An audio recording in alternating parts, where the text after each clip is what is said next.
C'est une pause pour nous tous. Je pensais que ça allait être facile.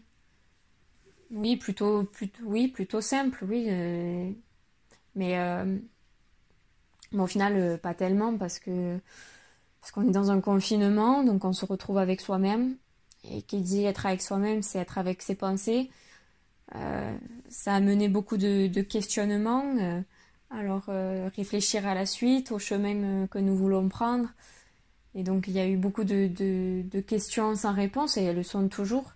C'est assez perturbant parce que ça donne une sensation d'être perdu alors qu'on ne l'était pas forcément avant puisqu'on avait notre quotidien, notre vie, nos projets, voilà. Mais ça a été chamboulé du jour au lendemain quand même. Voilà, on avait des projets et là on nous dit stop, arrêtez tout et rentrez chez vous, c'est pour le bien de tous, voilà.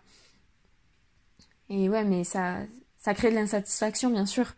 Et un manque aussi, parce que ben, nos projets, ils nous tiennent souvent à cœur.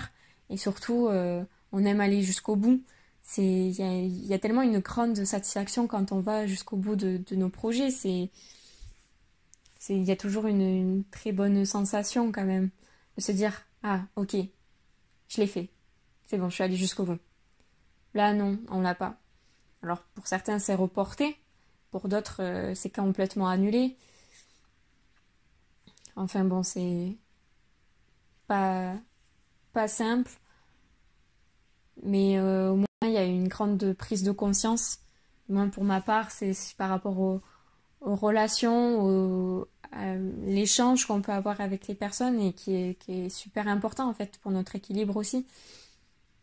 Alors on aime bien s'isoler, c'est vrai parfois pour se retrouver, mais c'est tellement enrichissant de rencontrer les gens, etc. Et là on l'a plus, du moins pour le moment.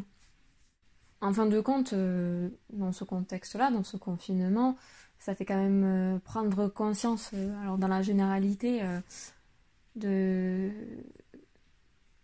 de l'importance de certaines choses qui étaient banales en fait pour nous. Parce que bien sûr, parce qu'on l'avait et qu'on l'avait tous les jours et que ça nous semblait normal. Et bien sûr, on se rend compte toujours de l'importance des choses une fois qu'on les a plus, quand on les perd. Et là, c'est pareil. Là, je pense qu'il y a beaucoup de choses à dire sur ce on a vécu et je pense sur ce qu'on va vivre. Et demain, qu'est-ce que ça sera? Qu'est-ce qu'on fera?